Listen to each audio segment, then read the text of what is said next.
राजसमंद नामक एक गांव में जगमोहन अपनी पत्नी सोमा और बेटी गुड्डी के साथ रहता था। जगमोहन के पास जमीन तो थी लेकिन साधन ना के बराबर थे। कुछ समय पहले उसके पास बैल थे लेकिन घर के हालात बिगड़ने के कारण उसने उन्हें बेच दिया। उनकी हालत बहुत ही दयनीय स्थिति में थी। घर के हालात देख उसकी पत्नी सोमा ने उससे कहा, मेरी बात मान लीजिए जी, मुझे ठाकुर के यहाँ काम करने दीजिए। साफ सफाई और घर के काम ही तो करने हैं। क्या फर्क पड़ जाएगा अगर मैं वहां जाकर काम कर दूं? कम से कम घर के राशन पानी का तो खर्चा निकल ही जाएगा। ऐसी बात मत किया कर रेनू की माँ, तेरी बातें मेरे दिल को छलनी कर देती हैं। ये मेरे लिए मर मिटने जैसा हो जाता है। सोमा, तुम जानती नहीं हो उस ठाकुर की नीयत कितनी गंदी है। वो अपने घर पर काम करने वाली हर औरत पर बुरी नजर रखता है और मैं नहीं चाहता कि वहां जाकर तुम भी उसकी गंदी नजर का शिकार बनो। ना ना, मुझसे तो नहीं देखा जाएगा और मैं तो गांव में किसी को अपना मुंह भी नहीं दिखा पाऊंगा। नहीं नहीं, तू वहां काम करने नहीं जाएगी बस। जगमोहन दिन भर इसी चिंता में रहता था कि वो अपनी पत्नी और बच्ची को ढंग का खाना और कपड़े तक भी नहीं दे पा रहा था। वो फटे पुराने कपड़े पहनकर ही गुजारा चला रहे थे।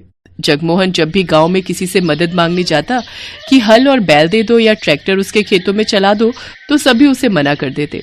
एक दिन अपने खेतों को फावड़े से खोदते खोदते वो अधमरा सा हो गया। उसकी सूखी जमीन पर फावड़ा भी नहीं चल रहा था, लेकिन वो लगातार फावड़ा चलाए जा रहा था। उसकी आंखों के सामने बार बार अपने परिवार का चेहरा आ रहा था। उधर गांव का ठाकुर गीदड़ की तरह नजरें गड़ाए बैठा था कि कब जगमोहन मदद के लिए उसके पास आए और वो उसकी जमीन हथिया ले। वो जब भी जगमोहन से मिलता था तो उसे एक ही बात कहता था, जगमोहन, रे तुझे कितनी बार कहा है अपनी जमीन मुझे दे दे, मैं तुझे उसके अच्छे दाम दे दूंगा। नहीं साहब, पैसे तो एक दिन खत्म हो जाएंगे, लेकिन जमीन ये मेरे पूर्वजों की निशानी है, भला इन्हें मैं कैसे बेच सकता हूँ। ये कहकर जगमोहन चला जाता है। ऐसे ही कुछ दिन बीत जाते हैं। एक रोज सोमा उससे कहती है, सुनिए जी, घर में आटा नहीं बचा है और ना अचार सब्जी कुछ भी खाने को नहीं है। अब हम क्या खाएंगे जी? सोमा, तू रेनू के लिए कुछ देख, है तो हम तो भूखे भी सो जाएंगे। लेकिन आपने भी तो सुबह से कुछ नहीं खाया जी, आपको भी तो भूख लगी होगी ना। भूख तो लगी है सोमा, लेकिन मेरी जेब में पैसे नहीं है कि मैं बाजार जाकर आटा खरीद सकूं, और खेत पूरी तरह बंजर है, उसमें घास तक का एक अंश नहीं होता है।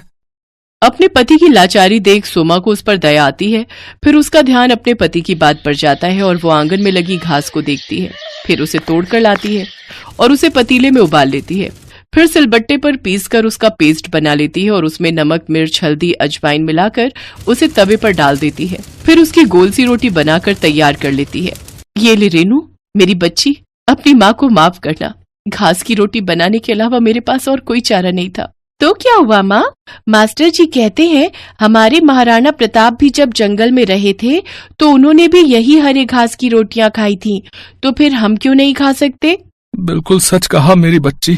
फिर जैसे ही रेनू और जगमोहन उसे अपने मुंह में डालते हैं तो उसे खाकर कहते हैं, वाह माँ, ये तो बड़ा ही स्वादिष्ट है। हाँ सुमा, ये तो लाजवाब है। की आंखों से आंसू बहने लगते हैं। मैं जानती हूँ ये इतनी अच्छी नहीं है, आप दोनों बस मेरा मन रखने के लिए कह रहे हैं। फिर उन तीनों की आंखों से आंसू बहने लगते हैं। तभी दरवाजे पर कोई आदमी आता है। जी, ये जगमोहन जी का घर है। जी हाँ।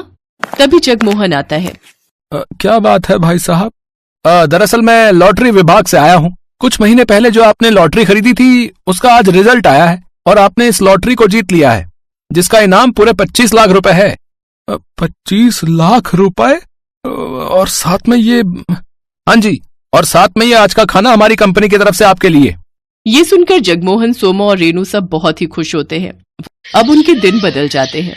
जगमोहन ट्रैक्टर बुलवाकर अपने खेतों पर चलवाता है, जिससे उसकी बंजर भूमि में जान आ जाती है और उसमें फसल उगाती है। साथ ही वो अपने लिए पक्का घर भी बनवा लेता है और अब शहरों से नई नई खाद लाकर अपने खेतों पर डालता है, जिससे उसकी फसल अच्छे से तैयार हो जाती है और वो उससे भी काफी पैसे कमाने लगता है। देखते ही देखते अब वो उस गांव का सबसे अमीर आदमी बन जाता है।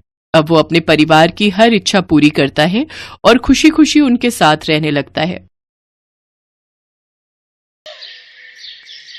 सुमन ज्यादा पढ़ी लिखी नहीं थी, पर वैसे वो बहुत होशियार थी। धामपुर शहर में उसकी ससुराल थी। आजकल वो अपने बेटे पारस के साथ मायके रहने आई हुई थी।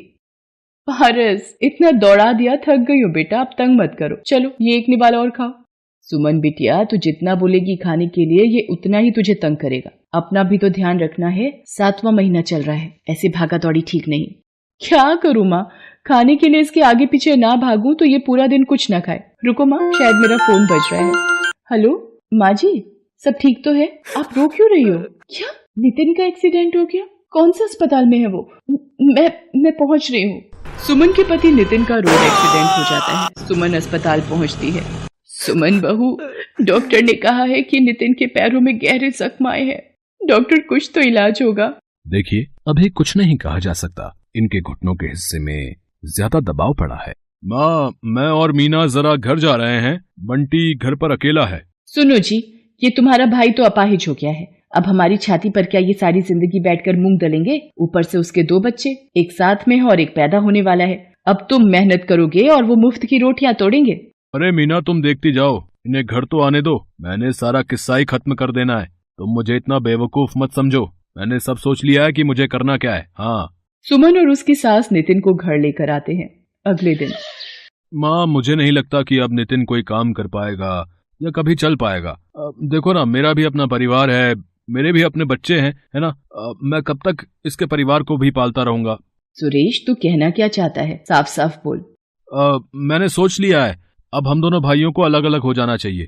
हम दोनों भाइयों का कोई अपना मकान या अपनी दुकान तो है नहीं, किराए के घर में रहते हैं और किराए की ही दुकान है। मैं कब तक किराया भी भरूं और सबकी रोटी का भी इंतजाम करूं। नितिन, तू अब सुमन और अपने बच्चों के साथ दूसरे घर में रहने का इंतजाम कर ले। सुरेश, तुझे जरा सी भी शर्म नहीं आती? अपने छोटे भाई की मजबूरी का फायदा उठा रहा है। आज उसे जिंदगी ने अपाहिज बना दिया है तो तू उसको हर तरफ से लाचार बना रहा है। माँ जी, आप ये गनीमत समझो कि हम आपको यहाँ से नहीं निकाल रहे हैं, वरना फिर आप जानती हैं। अरे तू क्या मुझे निकालेगी? मैं ही अपने बच्चों के साथ यहाँ से चली जाऊंगी। सुरेश, तू बड़े भाई के नाम पर कलंक है।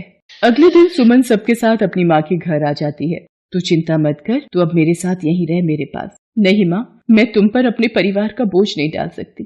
तुम भैया भाभी के साथ रहती हो, मैं नहीं चाहती मेरी वजह से मेरे मायके में कोई परेशानी हो।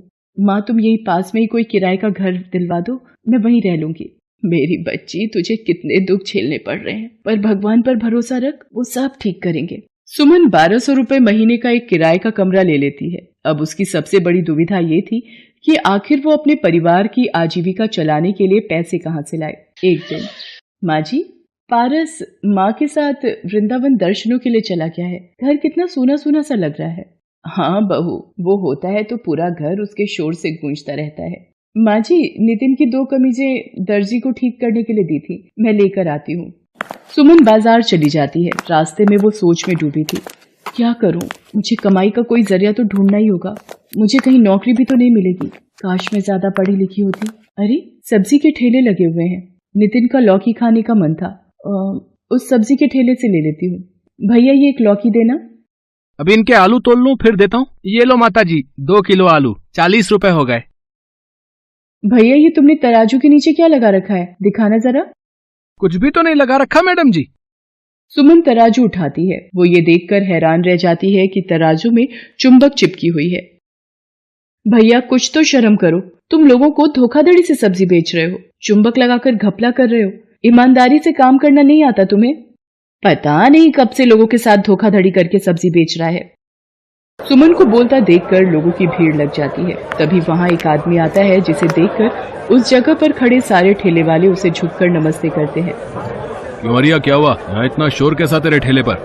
ये सब्जी वाला लोगों को ठगता है, अपने तराजू में चुंबक लगाकर लोगों से धोखाधड़ी करके अपनी सब्जी बेचता है। मेरी इतनी हिम्मत हरिया कि तुम मेरे इलाके में सब्जी का ठेला लगाता है और धोखाधड़ी करता है। मैं चाहूँ तो अभी तुझे यहाँ से हटा सकता हूँ। माफ कर दो सज्जन सेठ, आज के बाद कोई बेईमानी नहीं करूंगा। शराफत से सब्जी बेचूंगा। मेरे छोटे छोटे 4 बच्चे हैं, अगर मेरा कमाई का जरिया छिन गया तो वो भूखे मर जाएंगे। हाँ, रहने दीजिए भाई साहब, इसे अपनी गलती का एहसास हो गया है। मैं जानती हूँ परिवार की परेशानियों का दर्द क्या होता है। बात करते करते सुमन की आंखें भर आती हैं। तभी चिंता से उसके दर्द शुरू हो जाता है। वहाँ आसपास में भीड़ लग जाती है। अरे, इन बहन जी की तबीयत खराब हो रही है, लगता है इन्हें अस्पताल ले जाना पड़ेगा। सुमन की अचानक शायद चिंता और परेशानी से दर्द शुरू हो जाता है।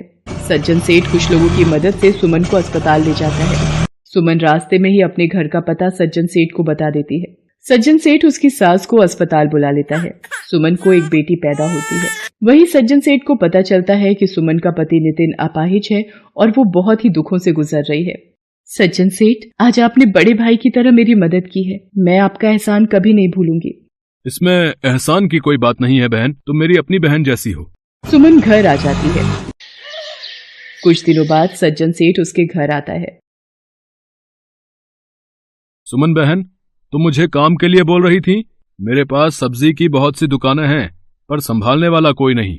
मैं चाहता हूं मेरी मंडी में जितनी भी सब्जी की दुकानें हैं उनका हिसाब और देखरेख अब से तुम रखो। मैं जानता हूं तुम्हारी जगह ये काम और कोई ईमानदारी से नहीं कर सकता। माँ जी, नितिन देखो, भगवान ने सज्जन सेठ के रूप में एक भाई देकर हमारी कितनी मदद कर दी। सुमन की आंखों में खुशी के आंसू थे। वो अब कड़ी मेहनत से मंडी में जाकर सब्जियों का सारा हिसाब रखती, एक एक दुकानदार से जाकर पूछती और देखती कि सब कुछ ठीक से चल रहा है या नहीं। सज्जन सेठ भी सुमन की मेहनत को गौर करता था। सुमन के आ जाने से सज्जन सेठ का भी काम बहुत आसान हो गया था। अब सब कुछ ईमानदारी से चल रहा था। अब कोई भी सब्जी बेचने वाला दुकानदारी में घोटाला नहीं करता था। बहू, तुम बहुत मेहनती हो। तुम्हारे जैसी बहू पाकर मैं धन्य हो गई। अब तो नितिन भी थोड़ा थोड़ा ठीक हो रहा है। देखना, तुम्हारा प्रेम और भगवान के आशीर्वाद से वो भी जल्दी चलने लगेगा। सुमन को सज्जन सिंह के रूप में देवता समान भाई मिल गया था। उस दिन के बाद सुमन सब्जी मंडी का सारा काम संभालने लगी। धीरे धीरे अपनी ईमानदारी और मेहनत के बल पर सुमन एक सब्जी वाली बहू बनकर अपनी सारी जिम्मेदारियां निभाती है।